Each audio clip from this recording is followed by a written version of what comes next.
Hi everyone, it's Succulents Box here. Today we'll be introducing you to one of our favorite succulents, Crassula Gollum Jade.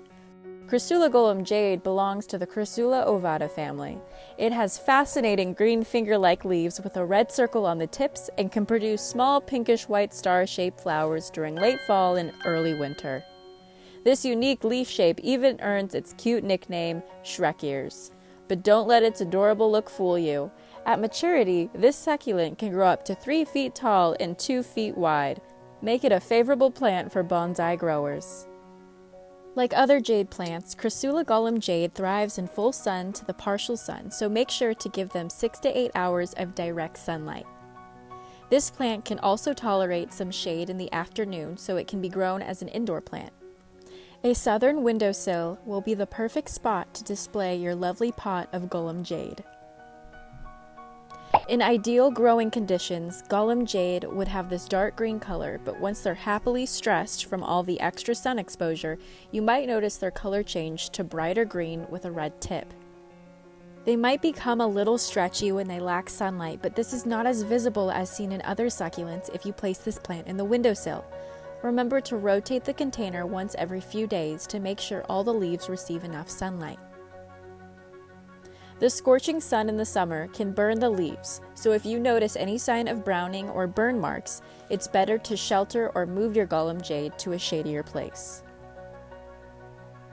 The ideal temperature to grow Gollum Jade is between 60 degrees Fahrenheit to 75 degrees Fahrenheit, but they also prefer slightly cooler temperatures at night and in the winter, 55 degrees Fahrenheit. This plant can tolerate mild frost and slightly freezing temperatures as long as they are not for long periods of time, especially as a large shrub.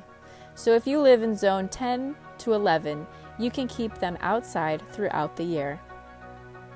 When exposed to a prolonged period of frost, it might appear limp.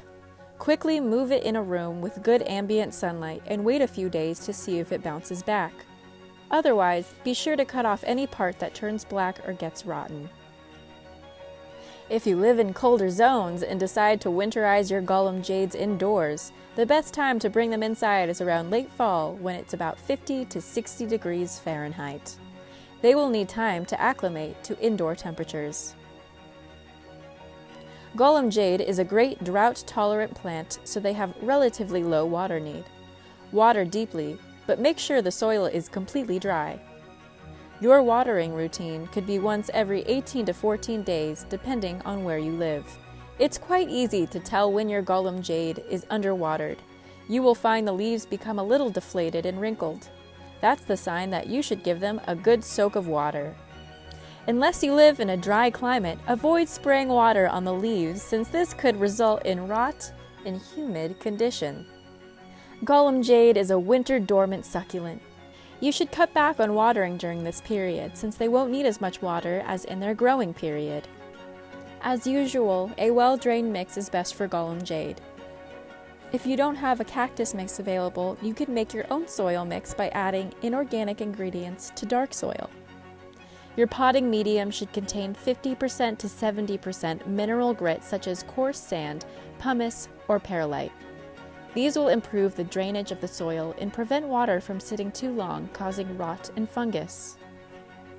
Gollum Jade can be propagated from leaves or stem cutting.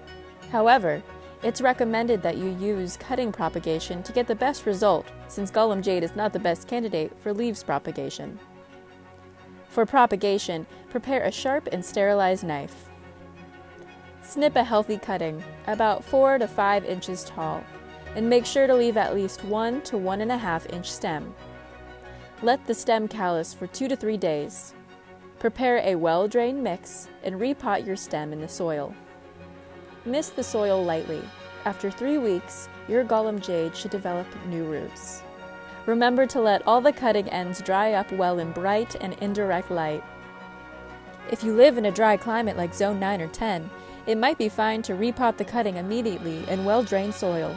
But if it's a humid climate, it's riskier since there is a higher chance the cutting will rot. That's it for today. Hope you guys enjoy our video and see you next time. Subscribe our YouTube channel for more videos like this.